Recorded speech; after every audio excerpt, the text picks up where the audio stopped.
आप सभी का स्वागत है हिंदी नॉवेल स्टोरी एक्सप्लेनर में। यहाँ पर हर एक स्टोरी आपको मैजिक, सिस्टम, रोमांस की एक जादुई सफर पे ले जाएगी। इस स्टोरी का सारा चरित्र, स्थान, घटना सब कुछ काल्पनिक है। इसे वास्तविकता से जोड़ने का प्रयास ना करें।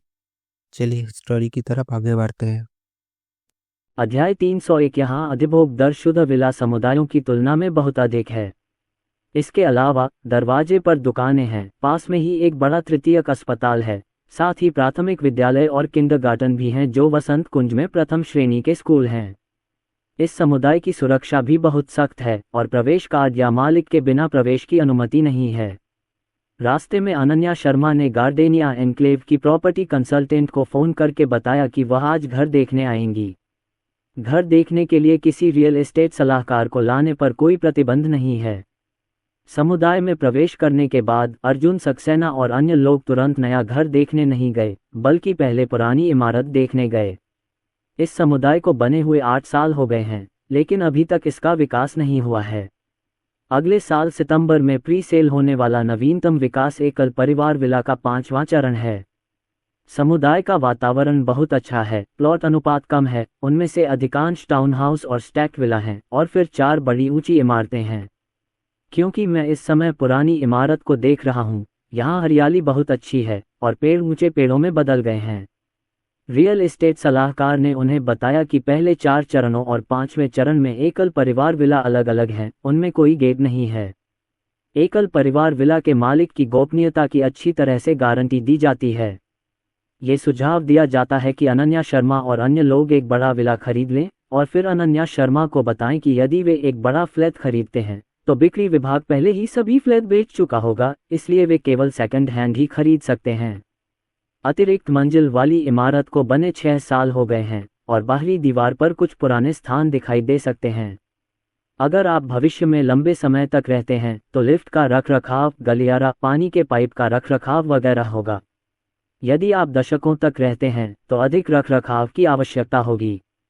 मैं अभी भी अनन्या शर्मा और अन्य लोगों को एक बड़ा एकल परिवार विला खरीदने की सलाह देता हूं, ताकि एक बड़ा परिवार 5 पीढ़ियों तक उसमें रह सके और वहां सभी प्रकार की लचीली जगहें उपलब्ध हों।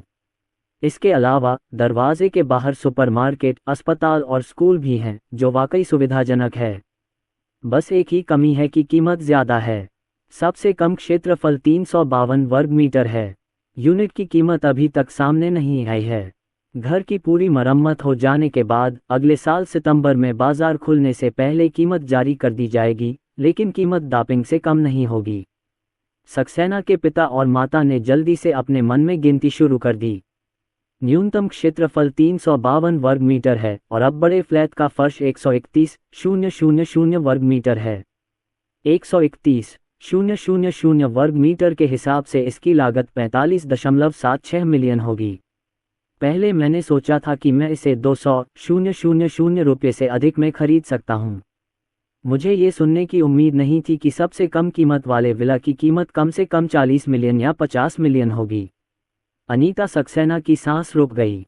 सौभाग्यवश पिताजी सक्सेना ने कुशलतापूर्वक उनका समर्थन किया और उन्हें निराश नहीं होने दिया।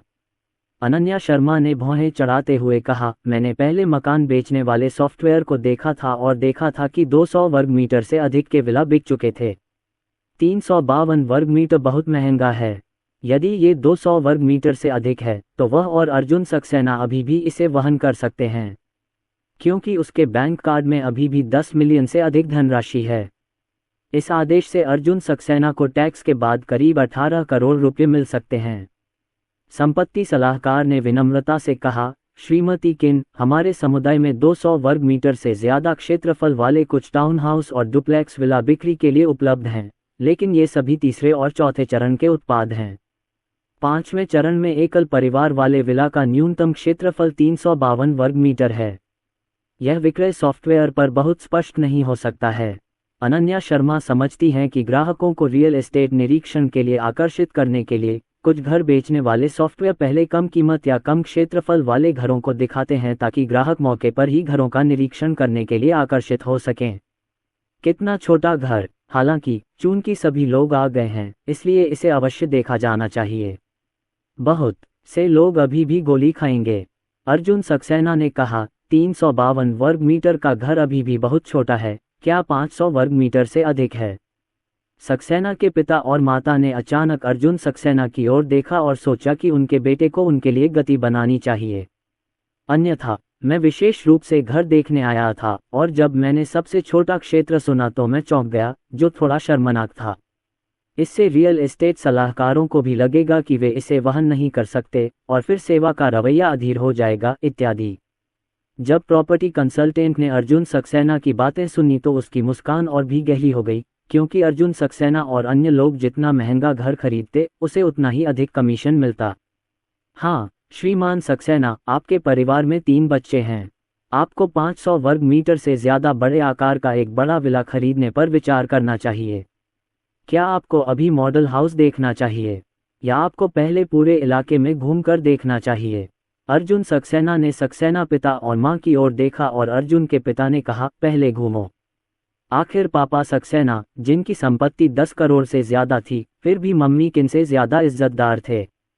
उन्होंने रियल एस्टेट कंसल्टेंट से घर के विस्तार के बारे में पूछा। अंकल किन, हमारे समुदाय में अवैध निर्माण की अनुमति नहीं है, लेकिन हम एक सनरूम बना सकते हैं।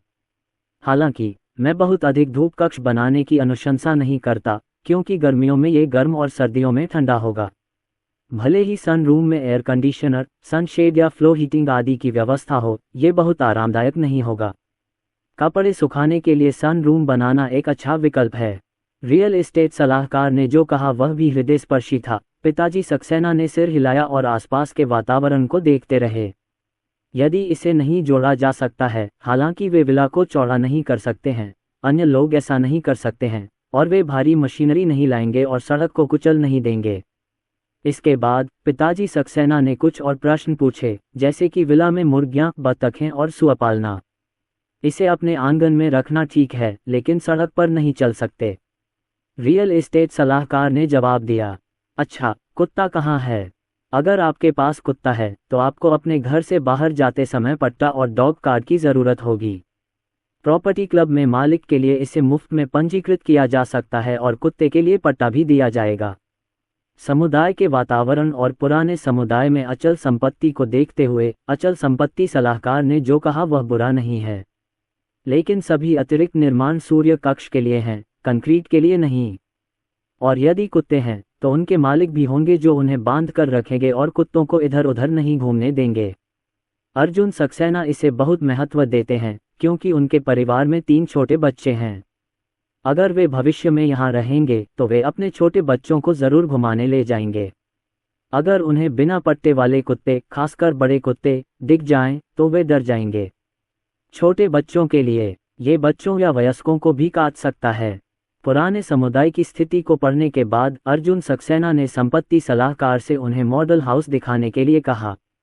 क्योंकि मैंने इसे बिक्री विभाग की दर्शनीय स्थलों की यात्रा कार में देखा, भले ही यह समुदाय बहुत बड़ा है, फिर भी बिना पैदल चले घर देखना बहुत सुविधाजनक है। यह एक मॉडल हाउस है जिसका क्षेत्रफल 523 वर्ग मीटर है। इसमें पुनर्तः उज्ज्वल बेसमेंट के साथ साथ आगे और पीछे उद्यान भी हैं। बगीचे का क्षेत्रफल कम से कम 300 वर्ग मीटर है और कुछ बड़े बगीचे 1000 वर्ग मीटर तक पहुंच सकते हैं। एक ही प्रकार का अपार्टमेंट, लेकिन स्थान अलग है, बगीचे का क्षेत्रफल अलग होगा। 500 वर्ग मीटर से अधिक के घर को क्वानमिंग बेसमेंट की एक मंजिल के साथ भी प्रस्तुत किया गया है, जो सुपर अजेय है, पूर्णतया भव्य। प्रत्येक कमरे में अलग शौचालय और क्लोकर रूम की सुविधा है। साथ ही जिम, कपड़े धोने का कमरा, वीडियो रूम, अध्ययन कक्ष और लिविंग रूम में 7 मीटर ऊंची छत आदि भी होगी। उस समय डिलीवरी एक कठिन डिलीवरी होगी और आप अपनी आवश्यकताओं के अनुसार इसमें बदलाव कर सकते हैं। अर्जुन सक्सेना और अन्य लोग इस बड़े घर से बहुत संतुष्ट थे। हालांकि यह एक मॉडल हाउस है और जब इसे खरीदने का समय आएगा तो यह निश्चित रूप से मॉडल हाउस नहीं होगा। इसलिए मॉडल हाउस देखने के बाद अर्जुन सक्सेना और अन्य लोग मौके पर घर देखने जाएंगे। अब इस घर को बेचने से पहले इसकी पूरी तरह से मरम्मत और हरियाली की जरूरत है। इस समय घर के मुख्य भाग की पूरी तरह से मरम्मत की गई है और बाहरी दीवार के सूखे लटकते पत्थर को चिपकाया जा रहा है। इन्हें पूरा करने के बाद हमें हरियाली का काम करना है और हरियाली का काम लंबे समय तक करना है, इसलिए इस चरण के मकान अगले साल सितंबर में खोले जाएंगे। संयोगवश अर्जुन सक्सेना और अन्य लोग अगले वर्ष अक्टूबर में मकान खरीदने के पात्र हो जाएंगे। चूंकि घर की पूरी तरह से मरम्मत नहीं हुई है, इसलिए घर देखने के लिए सुरक्षा हेलमेट पहनना जरूरी है। अर्जुन के पिता ने अनीता सक्सेना और अनन्या शर्मा से बच्चों को बाहर ले जाने को कहा, जहां दर्शनीय स्थलों की यात्रा करने वाली कार खड़ी थी। उन्होंने और अर्जुन सक्सेना ने घर देखने के लिए सुरक्षा हेलमेट पहने, क्योंकि इस तरह से आप प्रत्येक घर की दिशा, आसपास की स्थिति और बगीचे के क्षेत्रफल को बेहतर ढंग से देख सकते हैं। यद्यपि इसे बिक्री विभाग के रेत तालिका मानचित्र में देखा जा सकता है, विशिष्ट स्थिति अभी भी वास्तविक स्थिति पर निर्भर करती है, विशेष रूप से उपहार के रूप में उद्यान क्षेत्र। मैं रेत तालिका मानचित्र पर विशिष्ट जानकारी नहीं देख सकता, मैं इसे केवल मोटे तौर पर ही देख सकता हूँ। किन दाद और अर्जुन सक्सेना संपत्ति सलाहकार के नेतृत्व में निर्माण स्थल पर पहुंचे। निर्माण स्थल के अंदर पर्यटन कारों को ले जाने की अनुमति नहीं है, इसलिए आपको पैदल ही अंदर जाना होगा। क्योंकि अभी तक हरियाली और मैदान का काम नहीं हुआ है, इसलिए मैदान अभी भी कच्ची सड़क है। सौभाग्य से अब मौसम अच्छा है, इसलिए जब आप कच्ची सड़क पर चलेंगे तो आपके जूते ज़्यादा गंदे नहीं होंगे। रियल एस्टेट सलाहकार किन डैड और अर्जुन सक्सेना को 523 वर्ग मीटर के एकल परिवार वाले घर को देखने के लिए सीधे ले गए। यद्यपि यह एक बड़ा एकल परिवार का घर कहा जाता है, फिर भी यह एकल परिवार के घरों की श्रेणी में आता है, अर्थात एकल परिवार के घर और एकल परिवार के घर के बीच केवल एक साइड गार्डन है। इसके परिणामस्वरूप किनारे के घरों की तुलना में मध्यवर्ती घरों के लिए बगीचे का क्षेत्रफल छोटा हो जाता है। बेशक यदि संपत्ति के अधिकार समान हैं, तो सीमांत परिवारों की कीमत मध्यम परिवारों की तुलना में अधिक महंगी होगी। डिंग ने पाया कि मेजबान परिवार के लिए एक घर खरीद रहा था और मेजबान को फेंग शुई मैनुअल से पुरस्कृत किया। फेंग शुई मैनुअल सिस्टम की आवाज बस गिर गई। फेंग शुई 5 तत्व और 8 त्रिग्राम, आई चिंग 8 अक्षर, 7 राजनीति और 4 और आदि के बारे में बहुत सारा ज्ञान उनके दिमाग में समा गया। पिछले कुछ समय से वह गपशप में बहुत रुचि रखते थे।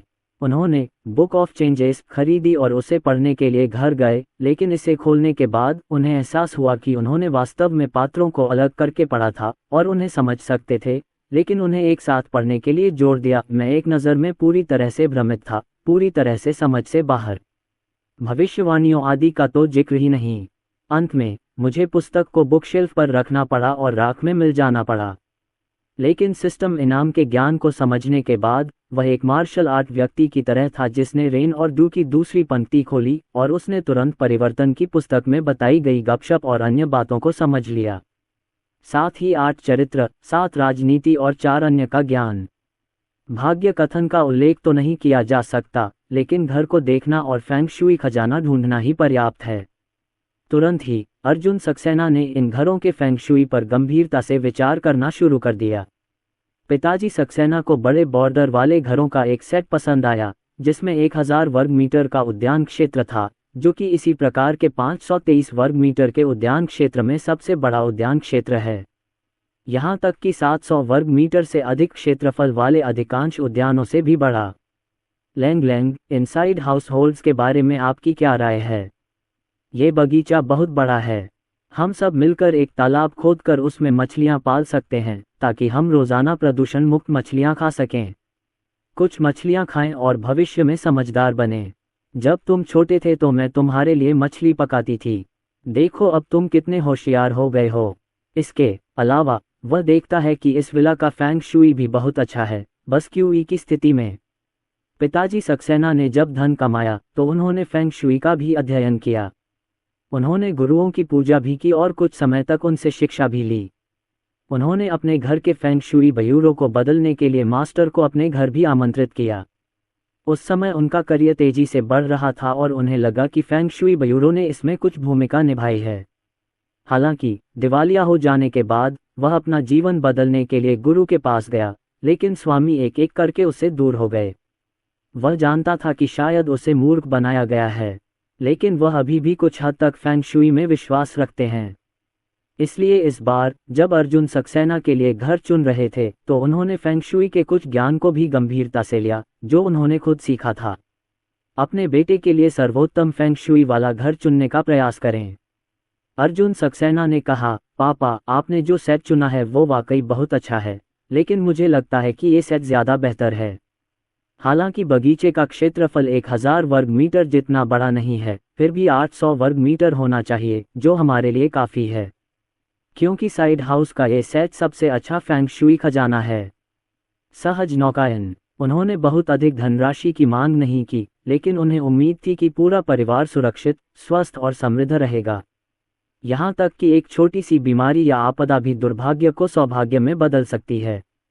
रियल एस्टेट सलाहकार ने अर्जुन सक्सेना को बताया कि उन्होंने अर्जुन सक्सेना को ये सेट चुनने की सलाह नहीं दी, क्योंकि सीमांत परिवारों के इस सेट में देखने लायक कुछ भी नहीं है।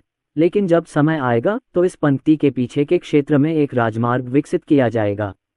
यहाँ शोर होगा। बेशक, इस इमारत में मकान की कीमत निश्चित रूप से पिताजी सक्सेना के मन में आए मकान की कीमत से बहुत सस्ती है। न केवल इकाई मूल्य सस्ता है, बल्कि यदि बगीचे का क्षेत्रफल छोटा है तो कुल कीमत भी सस्ती होगी। रियल एस्टेट सलाहकार की बात सुनकर पापा सक्सेना ने सोचा कि कुल कीमत काफ़ी सस्ती होगी। हालांकि एक्सप्रेसवे भविष्य में बनेगा, लेकिन क्या यह अभी तक विकसित नहीं हुआ है? जब एक्सप्रेसवे सचमुच बन जाए तो शोर मचाना तो बनता है। बशर्ते दरवाजे और खिड़कियां अच्छी तरह से बनाई गई हों और खिड़कियों को सील करने और पुल तोड़ने के लिए एल्यूमिनियम का चुनाव किया गया हो, तो ध्वनिरोधी प्रभाव बहुत अच्छा हो सकता है। इसलिए उसने और कुछ नहीं कहा। अर्जुन सक्सेना ने कहा, मैं फिलहाल यही सेट चुनूंगा। क्या मैं इसके लिए कोई जमा राशि जमा कर सकता हूँ? चारों ओर देखने के बाद ये सेट फेंग शुई में सबसे अच्छा विला है। इसे देखने के बाद अर्जुन सक्सेना पहले इसे बुक करना चाहते थे। प्रॉपर्टी कंसल्टेंट ने खुशी से कहा, हाँ, लेकिन मिस्टर सक्सेना, अगर आप ये घर बुक करना चाहते हैं तो आपको एक डिपॉजिट देना होगा। जगह तय हो चुकी है। अगर आप इसे नहीं खरीदते हैं तो डिपॉजिट वापस नहीं किया जाएगा। जमा राशि 200,000 है।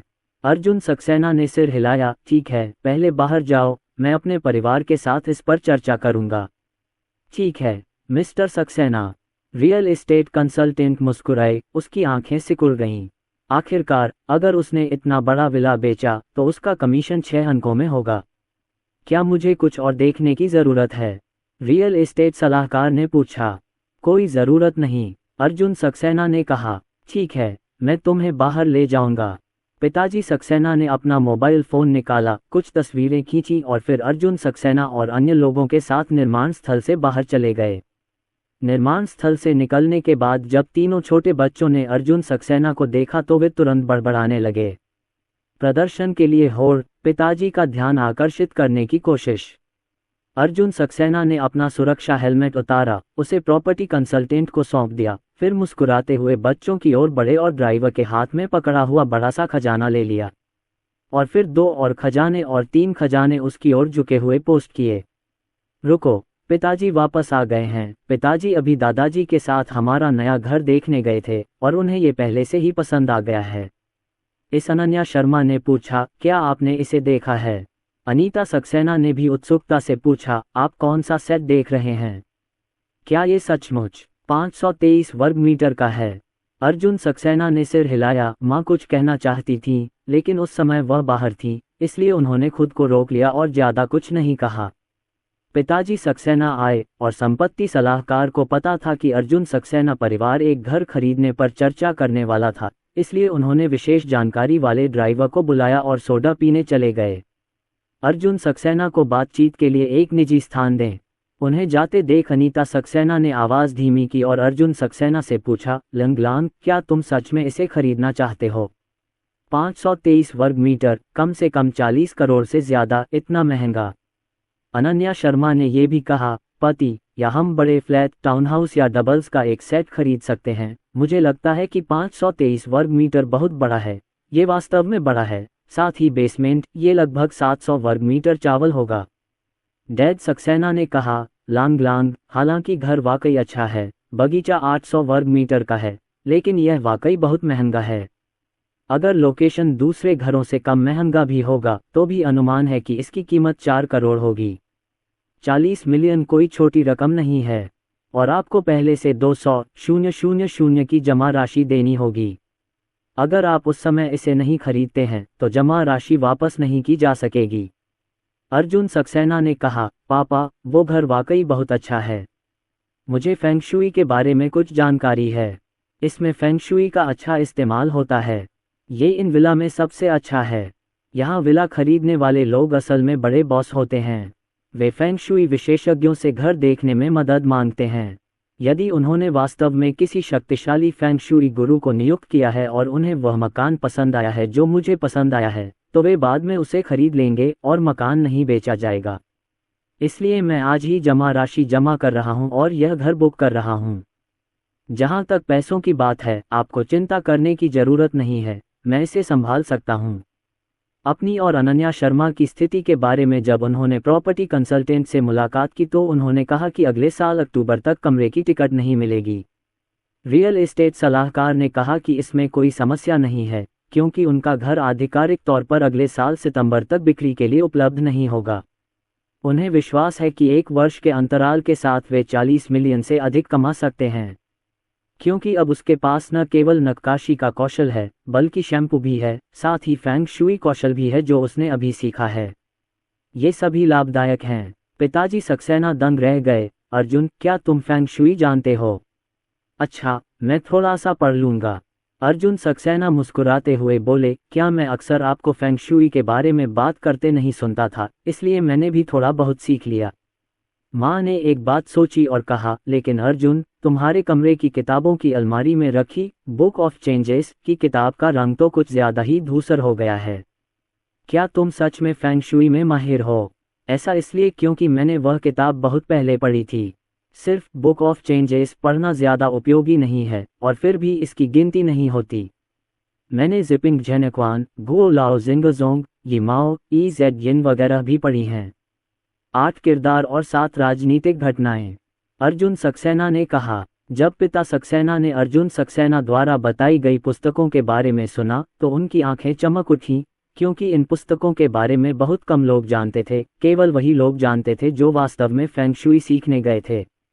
उसने अपने पूर्व गुरु मित्रों को भी बाजी और किज़ेक्सियू के बारे में बात करते हुए सुना, लेकिन उन्होंने उसे यह नहीं बताया कि वे किन पुस्तकों का उल्लेख कर रहे थे।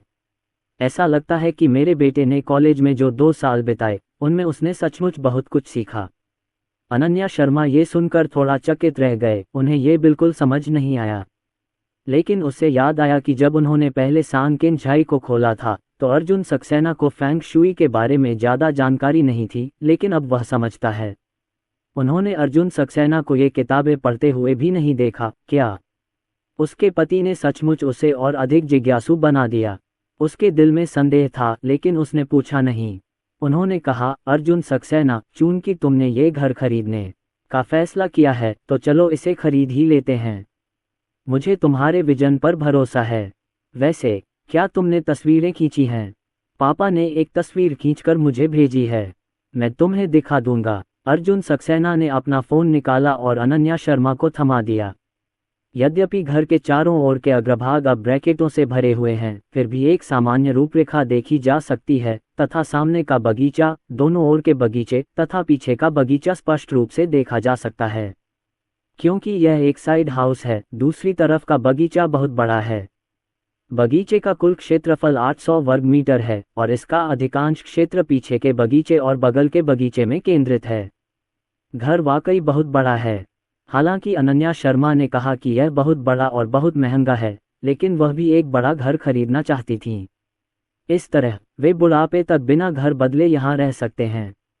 जब तीनों छोटे बच्चे बड़े हो जाते हैं तो उनके लिए भी अलग कमरे होते हैं। यहाँ विभिन्न मनोरंजन कक्ष, वीडियो कक्ष और सबसे महत्वपूर्ण बात यह है कि यहाँ एक बड़ा कपड़े धोने का कमरा, रसोई घर, स्टूडियो आदि भी हैं। यदि अगले वर्ष आधिकारिक रूप से अंतिम भुगतान किए जाने पर भी बहुत सारा पैसा बचता है, तो वह अपने माता पिता से कुछ उधार मांगने का साहस करेगी या अग्रिम भुगतान करके बंधक ऋण चुकाने का विकल्प चुनेगी। अनीता सक्सेना ने अर्जुन के पिता की ओर देखा और अर्जुन के पिता ने उसे सिर हिलाकर कहा, चूंकि लैंगलांग और हनहान दोनों ने इस घर को खरीदने का फैसला किया है, इसलिए हम और बात नहीं करेंगे।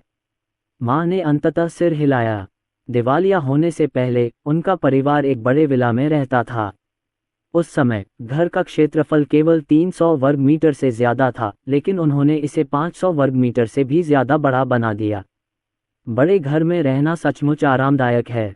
अब जबकि उसका बेटा एक बड़ा घर खरीदने जा रहा है, वह खुश है, लेकिन घर की कीमत के बारे में सोचकर उसे डर है कि उसका बेटा इसे वहन नहीं कर पाएगा।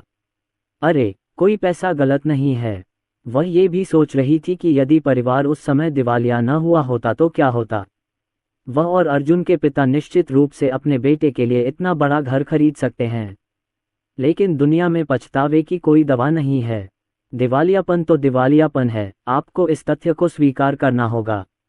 माँ अब भी खुद को रोक नहीं पाईं। उन्होंने अर्जुन सक्सेना को एक तरफ बुलाया और उससे कहा कि पैसा कमाना आसान नहीं है और भाग्य भी अस्थिर है। हो सकता है कि इस साल वह बहुत लाभदायक हो, अगले साल वह पैसा न कमा पाए, इत्यादि।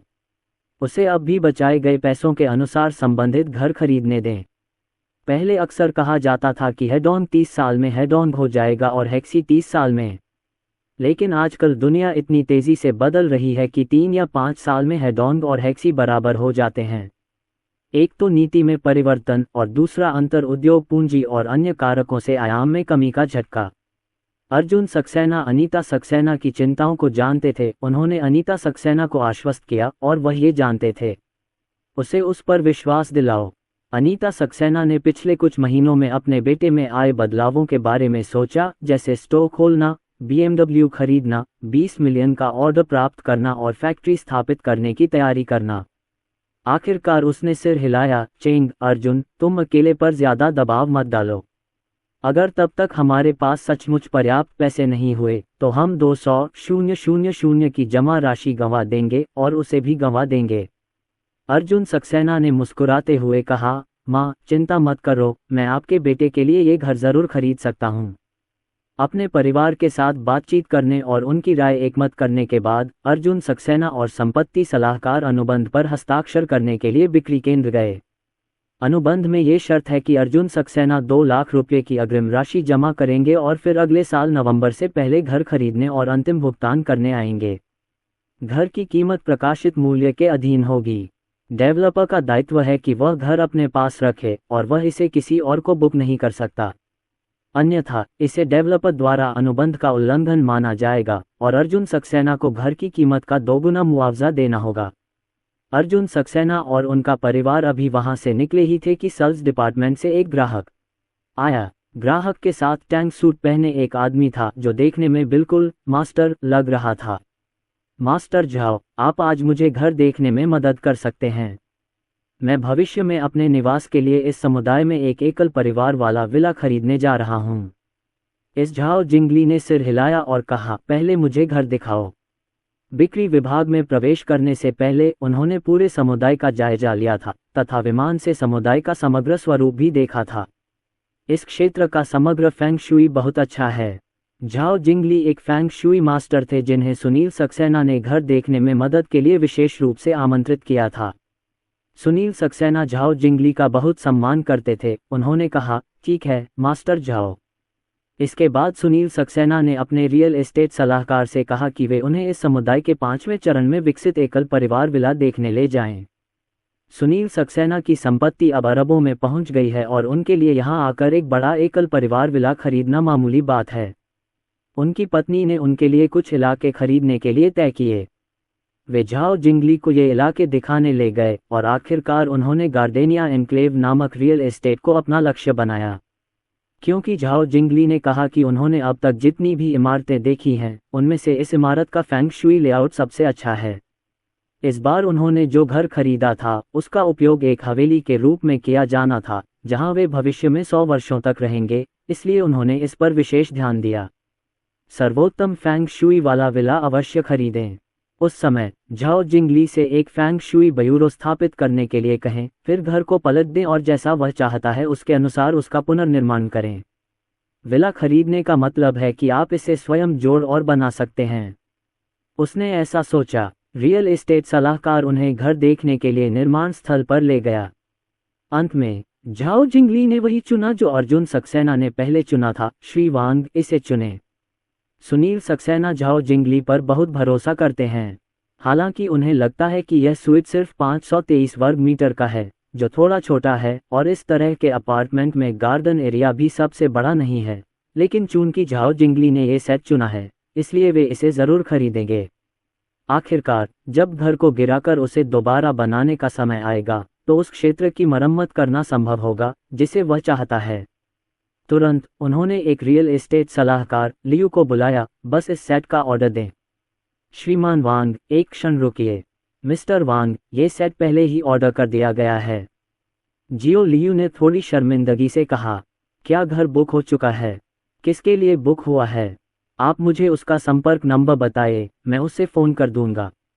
क्योंकि इस बार सिर्फ घर की बुकिंग है और अभी तक कोई औपचारिक बिक्री शुरू नहीं हुई है, इसलिए अगर घर बुक भी हो गया है तो भी उसके पास उसे खरीदने का कोई न कोई रास्ता ज़रूर है। जियो लियू ने कहा, मैंने आज ही इसका ऑर्डर दिया है।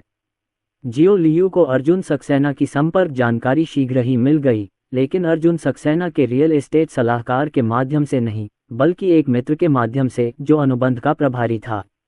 उन्होंने अर्जुन सक्सेना का फ़ोन नंबर सुनील सक्सेना को दे दिया। सुनील सक्सेना ने अर्जुन सक्सेना का नंबर डायल किया। इस समय अर्जुन सक्सेना अनीता सक्सेना को हाई स्पीड रेलवे स्टेशन ले जा रहा था और अनीता सक्सेना को आंटी जिया से मिलवाने ले जाने वाला था। तभी उसका मोबाइल बज उठा। यह एक अजीब कॉल था। अर्जुन सक्सेना ने इसे लिया। नमस्ते, नमस्ते, क्या आप मिस्टर सक्सेना हैं?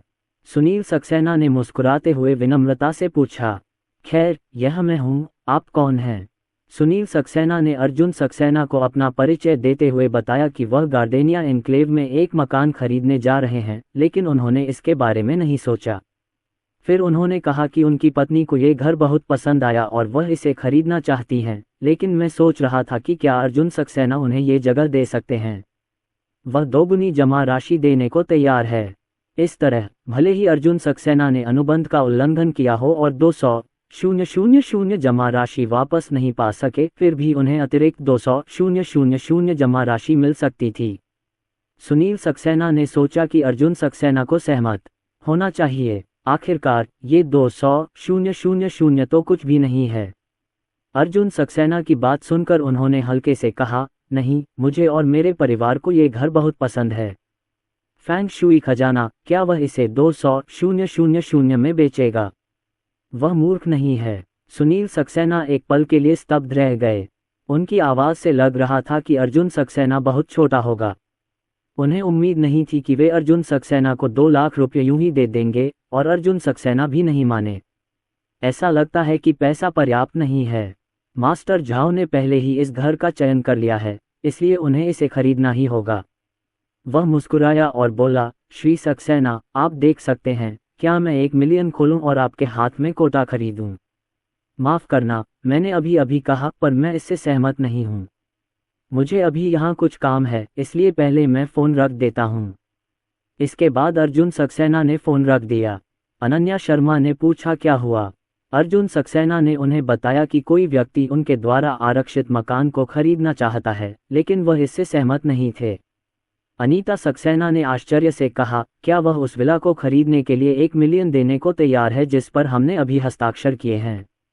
पिताजी सक्सेना ने कहा, लैंग लैंग, तुम सही हो, इसे मत बेचो। अगर वह इसे खरीदना चाहता है तो यह इसलिए होना चाहिए क्योंकि उसे इस विला का फैंग शुई पसंद है, अन्यथा हमारे घर को खरीदने के लिए 1 मिलियन खर्च करना असंभव है। विला की संख्या, मुझे सच में उम्मीद नहीं थी कि अर्जुन घर देखने में इतना अच्छा होगा।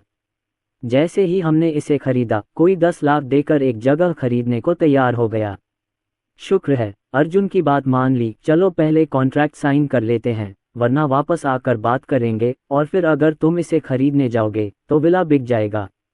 माँ ने फिर भौहें चढ़ाईं और कहा, ये आदमी इस जगह को खरीदने के लिए 10 लाख देने को तैयार है। अगर ये विला खरीदने की जिद पर अड़ा रहा तो डेवलपर से मिलकर सबसे पहले इसे खरीद लेगा। मुझे क्या करना चाहिए? पापा सक्सेना बोले, डेवलपर को ऐसा नहीं करना चाहिए, है ना? मैंने आज अर्जुन द्वारा साइन किया गया कॉन्ट्रैक्ट पढ़ा है। उसमें लिखा है कि अगर डेवलपर कॉन्ट्रैक्ट तोड़ता है तो उसे अर्जुन को इस स्वीट की 2 गुनी कीमत देनी होगी। 2 गुना, कम से कम 10 करोड़। मुझे यकीन नहीं है कि डेवलपर ऐसा करेंगे, और ऐसा करने के बाद इसकी प्रतिष्ठा पर भी इसका बहुत बुरा असर पड़ेगा। भविष्य में उनके द्वारा विकसित रियल एस्टेट में घर बुक करने के लिए अग्रिम राशि जमा करने की हिम्मत कौन करेगा? अनन्या शर्मा का परिवार रियल एस्टेट के कारोबार में है। हालांकि वह एक छोटी डेवलपर हैं, लेकिन उन्हें डेवलपर्स के बारे में कुछ कुछ पता है। उसने भौहें चढ़ाते हुए कहा, पापा, मम्मी, ये मामला वाकई बहुत मुश्किल है। हालांकि हमने डेवलपर के साथ डिपॉजिट कॉन्ट्रैक्ट साइन कर लिया है, लेकिन घर खरीदने का कॉन्ट्रैक्ट साइन नहीं किया है। उस समय अगर डेवलपर डिफ़ॉल्ट करता है और घर को पहले ही दूसरों को बेच देता है, तो वह कह सकता है कि प्रॉपर्टी कंसल्टेंट ने इसे निजी तौर पर बेचा है और प्रॉपर्टी कंसल्टेंट सभी उनके द्वारा नियुक्त किए गए हैं, और फिर प्रॉपर्टी कंसल्टेंट को सीधे बाहर निकाल दिया जाएगा। इससे कोई फर्क नहीं पड़ता, लेकिन हमारा अनुबंध हमारी सुरक्षा भी करता है। जब तक वह व्यक्ति हमें घर की दोगुनी कीमत का मुआवजा देने को तैयार न हो, डेवलपर कुछ भी गलत नहीं करेगा। अर्जुन सक्सेना ने मुस्कुराते हुए कहा, चिंता मत करो, ये घर हमारा होना तय है। उसने पहले ही यह हिसाब लगा लिया है कि यह घर उससे संबंधित है और उनका है। जब तक कोई ऐसा फेंग शुई गुरु न हो जो अपने फेंग शुई खजाने से अधिक शक्तिशाली हो, बलपूर्वक स्थिति को बदल सकता है। अन्यथा ये तथ्य कि यह घर उनका घर है नहीं बदलेगा। बेशक स्थिति को बलपूर्वक बदलने के लिए फेंग शुई गुरु को दशकों के श्रमसाध्य प्रयासों, यहाँ तक कि जीवन की कीमत चुकानी पड़ेगी। कारण और प्रभाव। सुनील सक्सेना की ओर से अर्जुन सक्सेना के फोन रखने के बाद उन्होंने संपत्ति सलाहकार से अर्जुन सक्सेना द्वारा हस्ताक्षरित अनुबंध के बारे में पूछा और फिर झाओ जिंगली से परामर्श किया। यदि वह इस घर के लिए जगह खरीदने हेतु 100 मिलियन का भुगतान करता है, तो क्या ये संभव है?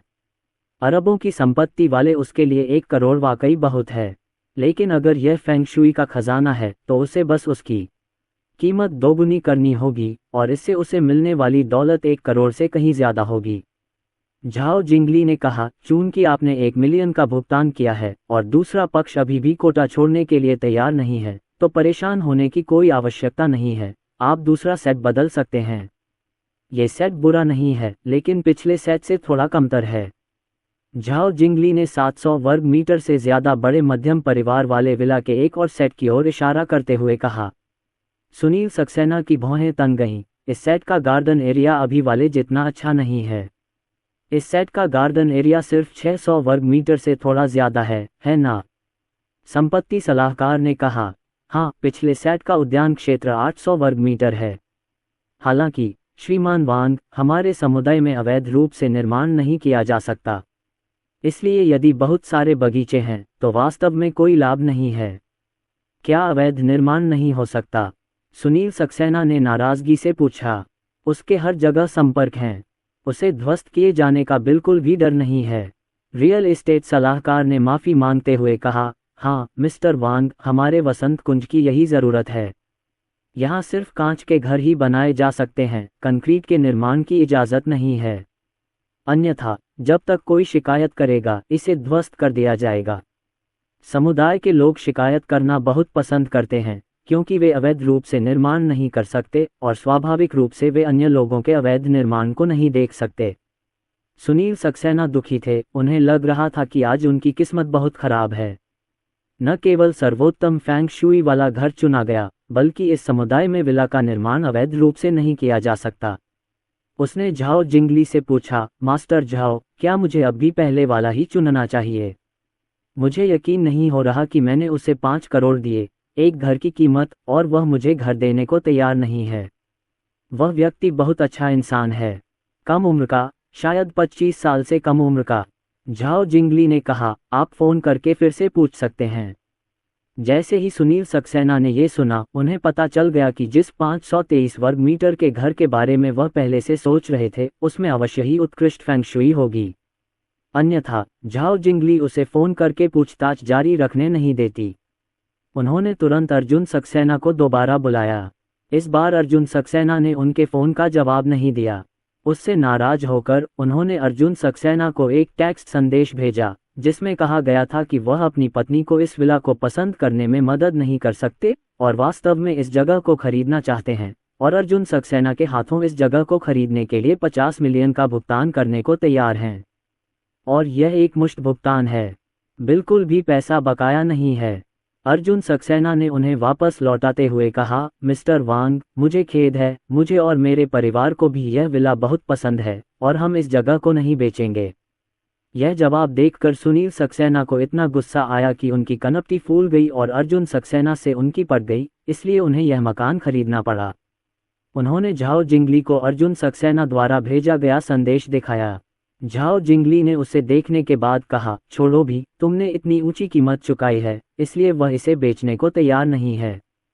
शायद उनके परिवार में कोई शक्तिशाली फेंग शुई गुरु है जिसे यह विला पसंद आया हो। झाओ जिंगली की बातें सुनकर सुनील सक्सेना दंग रह गए।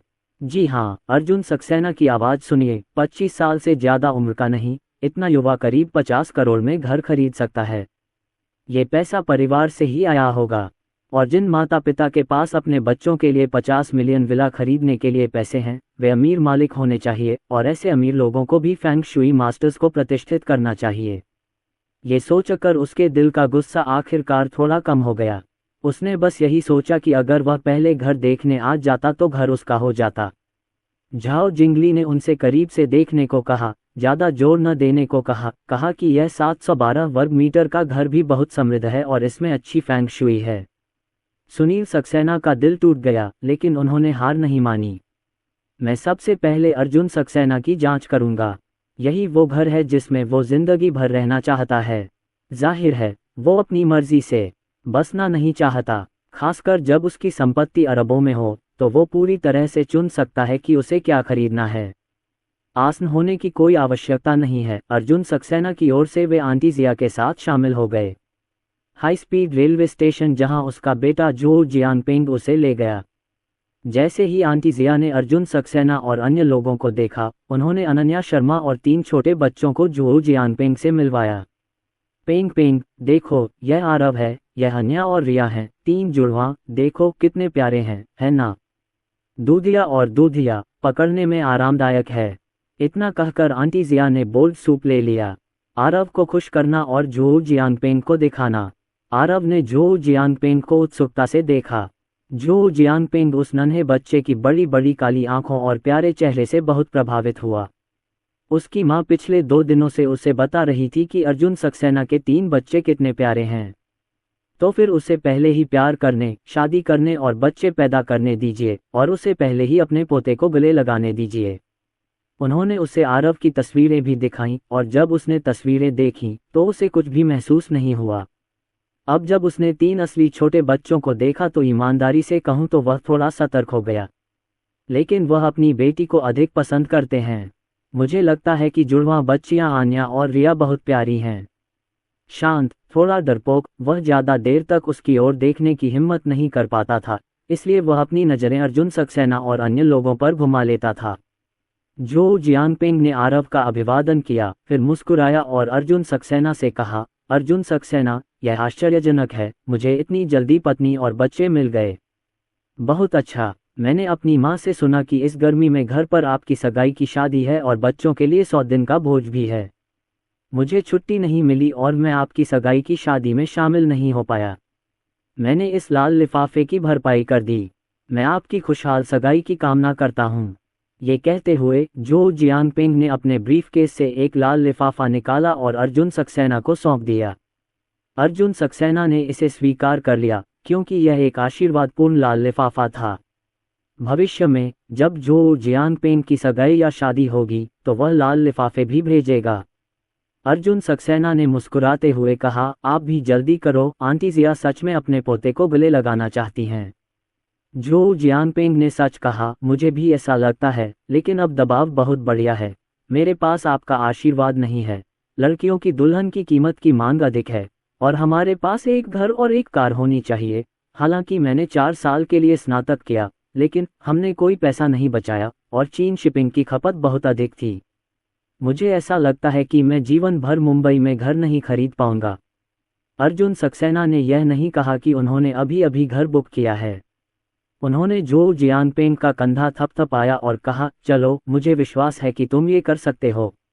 आंटी जिया बोली, लिंगलैंग, तुम्हारी मम्मी से सुना है कि तुम लखनऊ में शैम्पू की फैक्ट्री लगाने वाले हो। क्या तुम्हें कंप्यूटर टेक्नीशियन चाहिए? जो जियांगपेंग एक कंप्यूटर तकनीशियन है, लेकिन उनका वेतन उन ताकतवर प्रोग्रामरों जितना ज़्यादा नहीं है। सिर्फ 15,000 रुपये प्रति माह और टैक्स के बाद उन्हें 13,000 रुपये मिलते हैं। इसके अलावा किराया, उपयोगिताएं, गैस, भोजन, कपड़े, उपकार आदि। 4 साल काम करने के बाद भी उन्होंने केवल 100,000 रुपये ही बचाए हैं। 1 लाख रुपये में आप मुंबई में शौचालय भी नहीं खरीद सकते। वह वास्तव में विवाह के बारे में कोई भ्रम पालने की हिम्मत नहीं करता था। अर्जुन सक्सेना ने कहा, उस समय हम ऑनलाइन बिक्री करेंगे। वह ऑनलाइन और ऑफलाइन दोनों तरह से वितरण करेंगे, क्योंकि अब बहुत से लोग ऑनलाइन शॉपिंग करने के आदी हो गए हैं। वे सीधे अपने मोबाइल फ़ोन पर ऑर्डर देते हैं और फिर उसे अपने घर तक पहुंचा देते हैं। सुविधाजनक। आंटी जिया ने अर्जुन सक्सेना की बातें सुनी और फिर कहा, अर्जुन, जब तुम फैक्ट्री खोलोगे तो तुम्हें कंप्यूटर तकनीशियनों की भर्ती करनी होगी। तुम मेरे परिवार के जियांग पेंग पर विचार कर सकते हो। तुम उसके हुनर को जानते हो, हालांकि वह बहुत अच्छा नहीं है। हाँ, पर बुरा भी नहीं। मैंने हाल ही में मुंबई में मकानों की कीमतें देखी हैं और वे वास्तव में बहुत महंगी हैं और उन्होंने जियांग पेंग पर बहुत दबाव डाला है।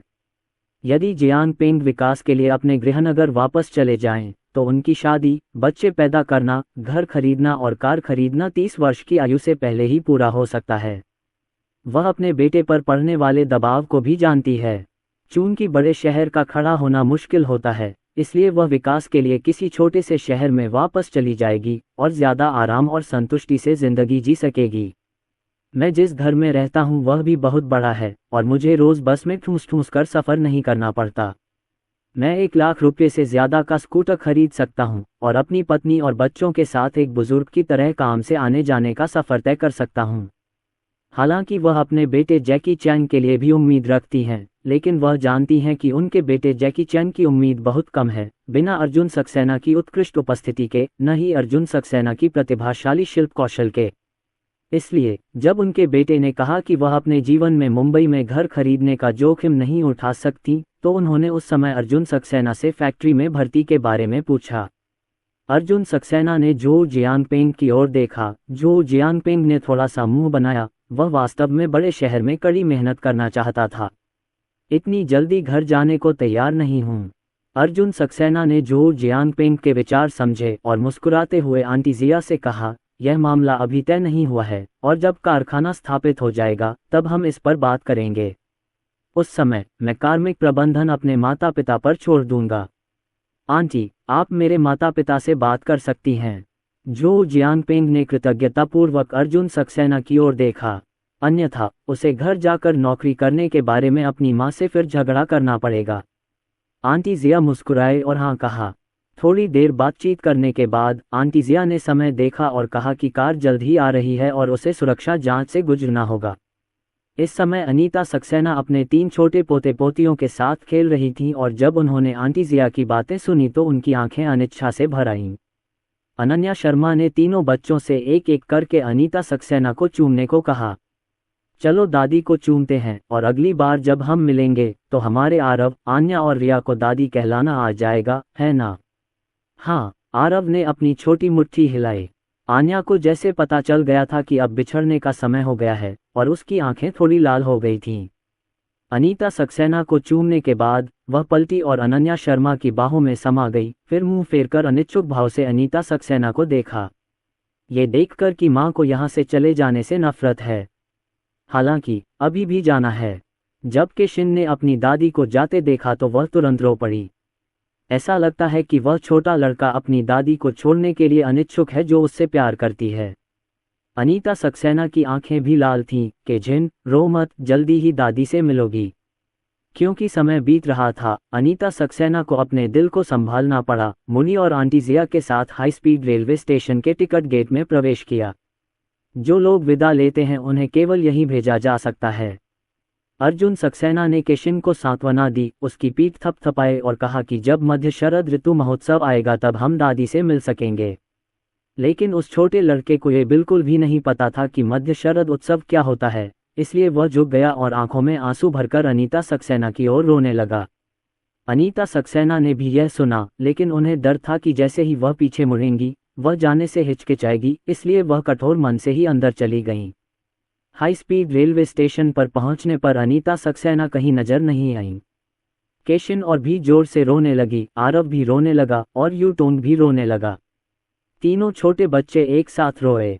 आरव को इस समय जो जियांगपेंग ने पकड़ रखा है और जो जियांगपेंग को अचानक समझ नहीं आता कि क्या करना है।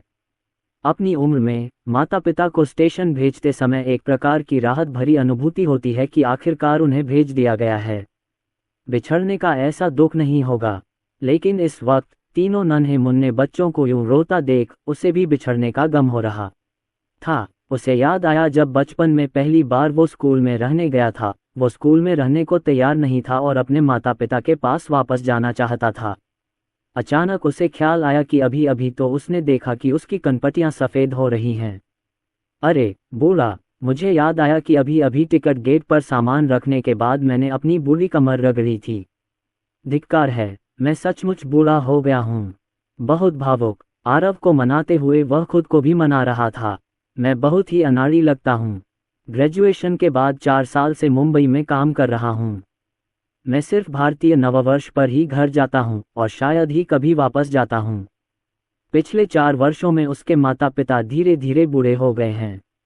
यदि वह इसी बड़े शहर में रहेगा और मकान किराए पर लेकर बस में सफ़र करके और कंपनी चलाकर दिन गुजारेगा, तो उसके पास घर जाकर अपने माता पिता के प्रति समर्पित होने का समय नहीं होगा। ये सोचकर जो जियांगपेंग भी रो पड़ा, आरव को गले लगा लिया और साथ में रोने लगा। ऐसा लग रहा था जैसे आरव की बात सुनकर उसकी आंखों में आंसू आ गए हों। जो जियांगपेंग के रोने की वजह से आरव, जो जोर जोर से रो रहा था, स्तब्ध रह गया और फिर रोना बंद कर दिया। आंसुओं से भरी बड़ी आंखों से वह जो जियांगपेंग को घूरता रहा, जो अभी भी रो रहा था। धीरे धीरे आन्या और रिया ने रोना बंद कर दिया और जो जियांगपेंग को उत्सुकता से देखने लगीं। यह महसूस करते हुए कि कोई उन्हें देख रहा है, जो जियांगपेंग अंततः रोना बंद करके जाग गया और फिर उसने देखा कि तीनों छोटे बच्चे उसकी ओर देख रहे हैं। उसका चेहरा लाल हो गया। अर्जुन सक्सेना मुस्कुराते हुए बोले, भाई जियांगपेंग, मुझे उम्मीद नहीं थी कि आपका तरीका इतना कारगर होगा। जब छोटे बच्चे रोते हैं तो हम भी रोते हैं ताकि वे न रोएं। अगली बार जब वे बार बार एक साथ रोएंगे तो मैं भी ये तरकीब अपनाऊंगी। चलो आज रात को खाना खाने के लिए हमारे घर चलें। जो जियांगपेंग अर्जुन सक्सेना की राहत के लिए आभारी थे और उन्होंने चेहरे पर उदासी लाते हुए जल्दी से आरव को घुमक्कड़ में बिठाया, उसके आंसू पोंछे, अपनी भावनाओं को शांत किया और अर्जुन सक्सेना से कहा कि उन्होंने केवल 3 घंटे की छुट्टी मांगी थी और उन्हें काम पर वापस जाना था। जाने से पहले उन्होंने अर्जुन सक्सेना से कहा कि यदि भविष्य में उन्हें कंप्यूटर कर्मियों की भर्ती की आवश्यकता होगी तो लखनऊ में शैम्पू फैक्ट्री स्थापित करने के लिए उन पर विचार किया जा सकता है। ये कहकर वह जल्दी से चला गया। पिताजी सक्सेना ने जो जियांगपेंग की पीठ की ओर देखा, जो जल्दी में जा रहा था, और कहा, जो जियांगपेंग शायद आरव के रोने से संक्रमित हो गया है। मैंने उसे पहले देखा था कि वह अपने गृहनगर वापस जाकर विकास नहीं करना चाहता था, लेकिन अब वह अचानक अपने गृहनगर वापस जाना चाहता है। बड़ा हो गया है, कभी कभी तो पल भर में ही बड़ा हो जाना। अर्जुन सक्सेना ने कहा, पिताजी, शैम्पू फैक्ट्री स्थिर हो जाने के बाद आप और आपकी माँ हमारे साथ मुंबई में रहने आ जाएंगे। पापा सक्सेना मुस्कुराते हुए बोले, नहीं, तुम सोचते हो कि रिमोट से चलाने के लिए फैक्ट्री खोल देना ही काफ़ी है। तुम्हें खुद ही देखना होगा। और हाई स्पीड रेल द्वारा मुंबई से लखनऊ तक की दूरी ज़्यादा दूर नहीं है। मुझे कुछ वर्षों से आपकी माँ के साथ आपके गृहनगर में रहने की आदत हो गई है। आप जो जियांगपेंग से अलग हैं। वह मुंबई में बसने में असमर्थ हैं, इसलिए उनके लिए विकास के लिए लखनऊ लौटना ही बेहतर विकल्प है। ऐसा कहते हुए पिताजी सक्सेना को उस मकान की कीमत याद आ गई जिसमें आज उनकी रुचि थी। 40 मिलियन 15,000 रुपये मासिक वेतन वाले एक कार्यालय कर्मचारी को 300 वर्षों तक बचत करनी होगी, भले ही वह कुछ खाए पिए नहीं। जब मेरे पास पैसा होता है तो मुझे लगता है कि करोड़ों कुछ खास नहीं है। जब मेरे पास पैसा नहीं होता तो मुझे लगता है कि करोड़ों बस एक पहाड़ है जिस पर चढ़कर ऊपर नहीं जाया जा सकता। अर्जुन के पिता ने आह भरी। अच्छे स्थानों पर आवास की कीमतें बहुत महंगी हैं और यह वास्तव में आम लोगों के लिए वहन करने योग्य नहीं है। मेरे बेटे की शैम्पू फैक्ट्री को अच्छी तरह से खोल दीजिए, अधिक पैसा कमाए और कोशिश कीजिए कि मेरा बेटा एक बार में ही घर खरीद ले, जबकि वह अगले साल घर खरीद सकता है, क्योंकि ऋण पर ब्याज दर बहुत अधिक है। अब पहले घर के लिए भी बंधक ब्याज 5.22% तक पहुंच गया है। अर्जुन सक्सेना ने अर्जुन के पिता का कंधा थपथपाते हुए कहा, पापा, मुझ पर कोई दबाव मत डालिए, मैं घर का खर्च खुद ही उठा सकता हूँ। आप निश्चिंत रहिए। https:// सबसे पहले एक छोटा लक्ष्य निर्धारित करें, जैसे याद रखने के लिए 1 सेकंड, शुकेजू मोबाइल संस्करण पढ़ने की वेबसाइट। इसके बाद अर्जुन सक्सेना ने पिताजी सक्सेना को हवाई अड्डे पर भेजा। तीनों नन्हे मुन्नों का हवाई अड्डे पर आना पहली बार था। वे हवाई अड्डे की इमारतों से आकर्षित हुए। शुरुआत में उन्हें काफ़ी दिलचस्पी थी, लेकिन जब पिताजी सक्सेना टिकटें चेक करने जा रहे थे तो तीनों छोटे बच्चों को एहसास हुआ कि ऐसा लग रहा था कि दादाजी उनसे अलग होने वाले हैं। तीनों छोटे बच्चों ने फिर से अपना मुंह भींच लिया, लेकिन सौभाग्य से वे रोए नहीं। वूबो ने पहली बार अर्जुन सक्सेना के तीनों बच्चों को देखा था। उन्होंने अर्जुन के पिता से कहा, आप भाग्यशाली हैं, आपके पोते पोतियां हैं, आपका बेटा बहुत अच्छा और योग्य है, और आपकी बहू भी बहुत सुंदर है। इस बार तुमने रेस्टोरेंट में काम क्यों नहीं जारी रखा? क्या तुम शैम्पू बनाने का काम करते हो? मुझे सच में डर है कि तुम पैसे गंवा दोगे। पिताजी सक्सेना ने मुड़कर मुस्कुराते हुए अर्जुन सक्सेना और अन्य लोगों की ओर अपना अपराध स्वीकार किया और वूबो से कहा, सच कहूं तो मैं वास्तव में इस शैम्पू फैक्ट्री में अपने बेटे के लिए काम करता हूं। तुम्हारा लांग लांग शैम्पू की फैक्ट्री बनने वाला है। वूबो चौंक गया अर्जुन सक्सेना को देखकर, जो सिर्फ 20 साल का था और पास ही एक बच्चे को गोद में लिए खड़ा था। इससे पहले पिताजी सक्सेना ने उन्हें बताया था कि अर्जुन सक्सेना नक्काशी में अच्छे हैं और उन्होंने हाथ से नक्काशी करने की एक दुकान खोली है। उन्होंने ये भी देखा कि उस रात अर्जुन सक्सेना अपने पिता के साथ जो कार लेकर गया था वह BMW थी, जिसकी न्यूनतम कीमत 600,000 रुपये से अधिक थी। वह जानता था कि अर्जुन सक्सेना को दुकान खोलकर बहुत पैसा कमाना चाहिए था। हालांकि यह अप्रत्याशित था कि अर्जुन सक्सेना ने शैम्पू फैक्ट्री खोलने का प्रस्ताव रखा, क्योंकि इस तरह का कारखाना खोलने के लिए कई मिलियन के शुरुआती निवेश की बात नहीं की जाती। अर्जुन सक्सेना के पास इतनी बचत है। पिताजी सक्सेना ने सिर हिलाया, देखो, मेरे परिवार के लैंग लैंग ने बालों का झड़ना रोकने और बाल बढ़ाने के लिए एक शैम्पू और हेयर रिस्टोरर इजाद किया है। मैंने इसे कुछ रिश्तेदारों पर आजमाया है और असर ठीक ठाक है। पिताजी सक्सेना ने वूबो से बातचीत की और हवाई अड्डे के प्रतीक्षालय में चले गए। अर्जुन सक्सेना और अनन्या शर्मा ने तीनों बच्चों को मनाया और तभी अनन्या शर्मा को सुनील सक्सेना का फ़ोन आया और उन्होंने पूछा कि क्या अर्जुन के पिता प्लेन में हैं। अनन्या शर्मा ने बताया कि उन्होंने अभी वेटिंग हॉल में जाकर शाम 6 बजे का टिकट खरीदा है। विमान 1 घंटे में उड़ान भरेगा। सुनील सक्सेना ने हाँ कहा और अनन्या शर्मा तथा अर्जुन सक्सेना को आश्वस्त किया कि जब पिताजी सक्सेना अहमदाबाद पहुंचेंगे तो उनके पास सब कुछ होगा और वह आज रात अनीता सक्सेना के साथ पिताजी सक्सेना को लेने जाएंगे। फ़ोन रखने के बाद ड्राइवर अर्जुन सक्सेना हवाई अड्डे के गेट पर आ चुका था। क्योंकि तीनों बच्चे अभी केवल 4.5 महीने के हैं और उनकी रीढ़ की हड्डी पूरी तरह से विकसित नहीं हुई है, इसलिए उन्हें हर समय बाल सुरक्षा सीटों पर बैठाना रीढ़ की हड्डी के लिए अच्छा नहीं है।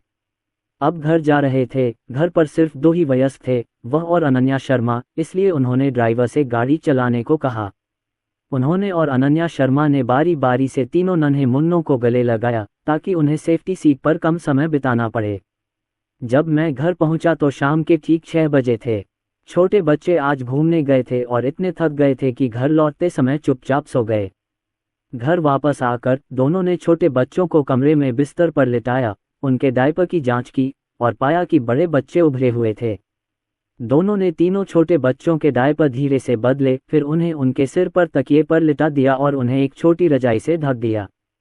कमरे से बाहर निकलने के बाद अनन्या शर्मा थक चुकी थीं, क्योंकि अब तीनों छोटे बच्चे, सबसे हल्के आन्या और रिया का वजन भी 14 पाउंड है। पूरे रास्ते बच्चे को गोद में रखने के बाद अनन्या शर्मा का शरीर अर्जुन सक्सेना जैसा मजबूत नहीं रहा। हालांकि उसकी शारीरिक बनावट दूसरी लड़कियों से काफ़ी बेहतर थी, लेकिन पूरे दिन बच्चे को गोद में रखने के बाद उसकी बाहें दर्द करने लगीं।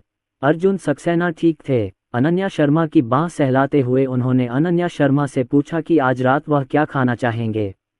अनन्या शर्मा ने अर्जुन सक्सेना को पकड़ लिया और उसे सोफे पर लिटा दिया। पतिदेव, ज़्यादा व्यस्त मत रहो, मैंने आंटी वांग को बुलाया है कि आकर खाना बनाने में हमारी मदद करें। सक्सेना के पिता और माता के वहां आने से पहले अनन्या शर्मा ने आंटी वांग को मदद के लिए नहीं बुलाया था। अब जबकि सक्सेना के पिता और माता चले गए हैं, अनन्या शर्मा ने आंटी वांग को काम पर आने के लिए आमंत्रित किया। उसे कल से काम शुरू करना था, लेकिन आज वह थकी हुई थी और अर्जुन सक्सेना भी बहुत थका होगा। उसे अर्जुन सक्सेना पर तरस आ रहा था और वह नहीं चाहती थी कि वह फिर से रसोई में खाना बनाने जाए।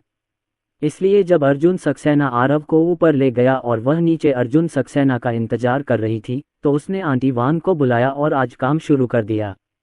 जैसे ही मैंने ये कहा, दरवाजे की घंटी बजी, अर्जुन सक्सेना ने दरवाजा खोला और आंटी वांग आ गईं।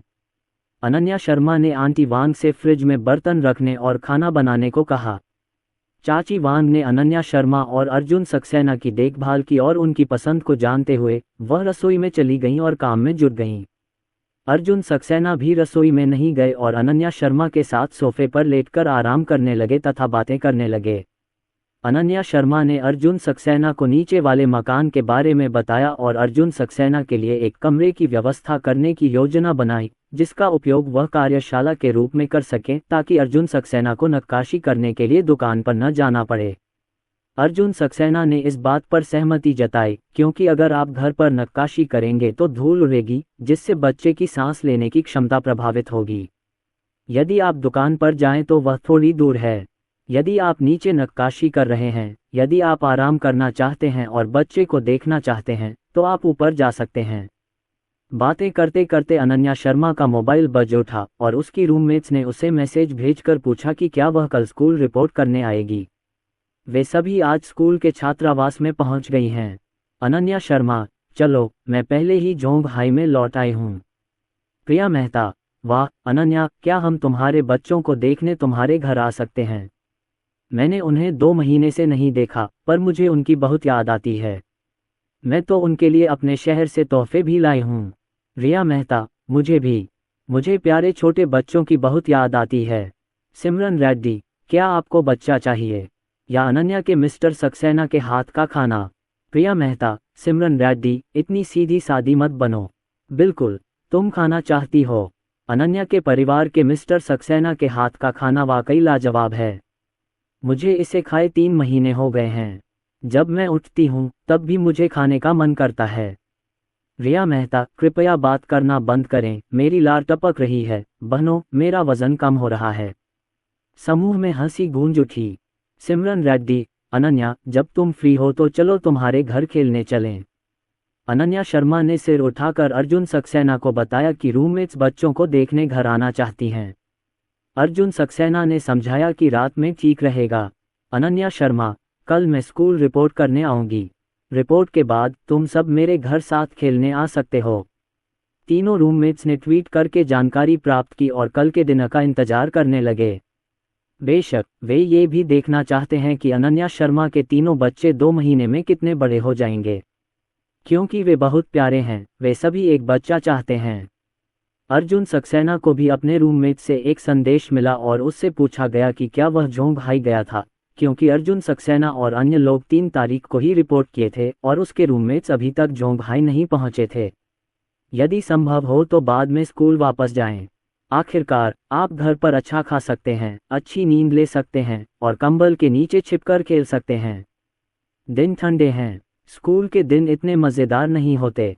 महीने की शुरुआत में मैं अभी भी एक बड़ा परिवार था और महीने के मध्य में मैं एक तंग जिंदगी जीने लगा। महीने के अंत में मैं केवल इंस्टेंट नूडल्स ही खा पाता था। राहुल मेहता, भाई अर्जुन, जब मैं जोंगहाई पहुंचूंगा तो आपको और आपकी भाभी, भतीजे और भतीजियों को रात के खाने पर आमंत्रित करूंगा और अपनी गर्लफ्रेंड से आपका परिचय कराऊंगा। मेरी एक गर्लफ्रेंड हो सकती है, लेकिन भाई अर्जुन को धन्यवाद, आपने मुझे पहले ही वे 3 सुनहरे शब्द बता दिए। भाई अर्जुन, इस भोजन को आप मना नहीं कर सकते। https:// सबसे पहले एक छोटा लक्ष्य निर्धारित करें, जैसे याद रखने के लिए 1 सेकंड। शुकेजू मोबाइल संस्करण पढ़ने की वेबसाइट। अर्जुन सक्सेना, कोई बात नहीं। 2 शादियां कर पाना अच्छी बात है। इसके बाद अर्जुन सक्सेना ने अपने रूममेट से फिर बातचीत की। लगभग 6:40 पर आंटी वांग ने खाना खत्म कर दिया। अर्जुन सक्सेना और अनन्या शर्मा ने खाना खत्म कर लिया और जब आंटी वांग घर का काम समेटकर वापस चली गईं, तो अर्जुन सक्सेना ने अनन्या शर्मा से कहा कि वह थोड़ी देर के लिए कमरे में जाकर सो जाए। अनन्या शर्मा को वास्तव में नींद आ रही थी और वह तीनों छोटे बच्चों के साथ सोने के लिए कमरे में वापस चली गई। लिविंग रूम में अर्जुन सक्सेना आज सीखे गए फेंग शुई कौशल और इस कौशल से पैसे कमाने के तरीके के बारे में सोच रहे थे। इस वजह से विश्वासी भुगतान करने को तैयार हैं, जबकि अविश्वासी भुगतान करने को तैयार नहीं हैं। नक्काशी से पैसा कमाना अधिक कठिन है। हालांकि एक बार जब आप पैसा कमा लेते हैं तो ये बहुत सारा पैसा होता है। एक कहावत है कि यह 3 साल से नहीं खुला है, और ये 3 साल से खुला है। क्योंकि कई अमीर और ताकतवर लोग इन फेंग शुई सिद्धांतों पर ज़्यादा विश्वास करते हैं और इनके लिए पैसे देने को तैयार रहते हैं।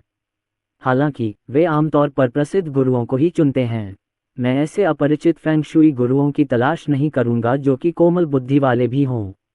हालांकि इस बारे में चिंता करने की कोई ज़रूरत नहीं है। संयोग से उन्होंने नक्काशी उद्योग में अपनी पकड़ मजबूत करना शुरू कर दिया है।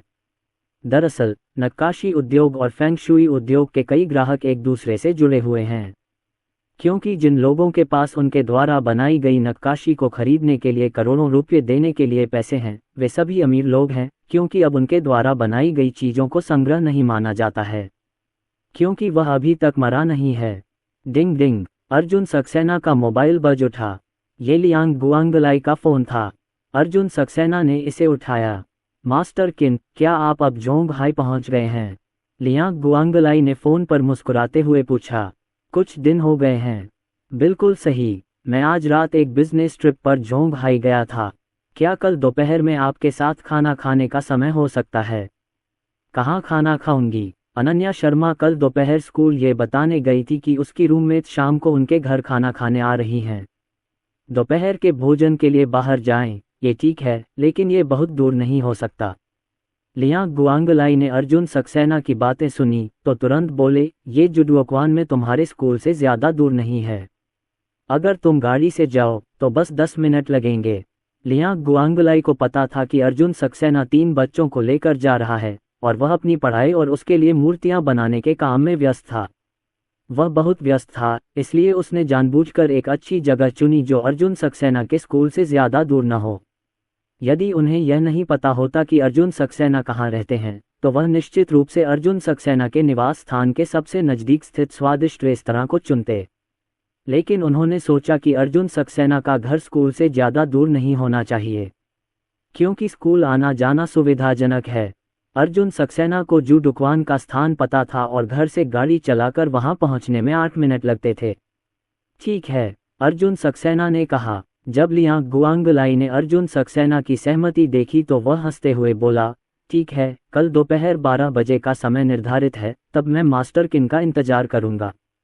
अच्छा है। बात करने के बाद अर्जुन सक्सेना ने फ़ोन रख दिया। लियांग गुआंग यहाँ आए और फ़ोन रखने के बाद उन्होंने अपने दोस्त सुनील सक्सेना की ओर देखा, जो उनके सामने बैठे थे। उनके चेहरे पर मुस्कान थी और उन्होंने कहा, आप वास्तव में भाग्यशाली हैं, आपको लखनऊ जाने की ज़रूरत नहीं है, आप इस बार मास्टर किन को देख सकते हैं। सुनील सक्सेना ने एक कप चाय पी और मुस्कुराते हुए बोले, क्या ये सचमुच उतना ही जादुई है जितना आपने कहा? वह तो बस 20 साल का लड़का है। अनाड़ी मत बनो। लियांग गुआंगलाई नाखुश थे। जब आप मास्टर किन से ऐसा कहते हैं तो मुझे खुशी नहीं होती। क्या मैंने आपको 3 हीरोज़ और लू बू का डिज़ाइन ड्राफ्ट नहीं दिखाया था जो मास्टर किन ने मेरे लिए पहले बनाया था? वह डिज़ाइन ड्राफ्ट पहले कभी नहीं देखा गया, पूरी तरह से श्री सक्सेना का मौलिक डिज़ाइन है। वुडकार्विंग उद्योग में सबसे महत्वपूर्ण चीज़ नवाचार है, लेकिन अगर आप सिर्फ एक लौकी पर पेंटिंग करते हैं तो रचनात्मकता का कोई मतलब नहीं है। और हाँ, मास्टर किन की लकड़ी की नक्काशी, मैं आपको ये तस्वीर दिखाता हूँ। यह उनकी पत्नी के जन्मदिन पर उनके द्वारा बनाया गया एक उपहार है। एक महल और एक जन्मदिन का केक। कैसा है?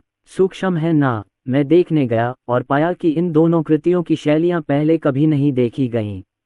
ये सभी मास्टर किन ने खुद ही नए अंदाज में डिज़ाइन की थीं। आप उन्हें 20 वर्ष की उम्र में न देखें, लेकिन उनकी रचनात्मकता और लकड़ी पर नक्काशी का कौशल सचमुच अद्वितीय है।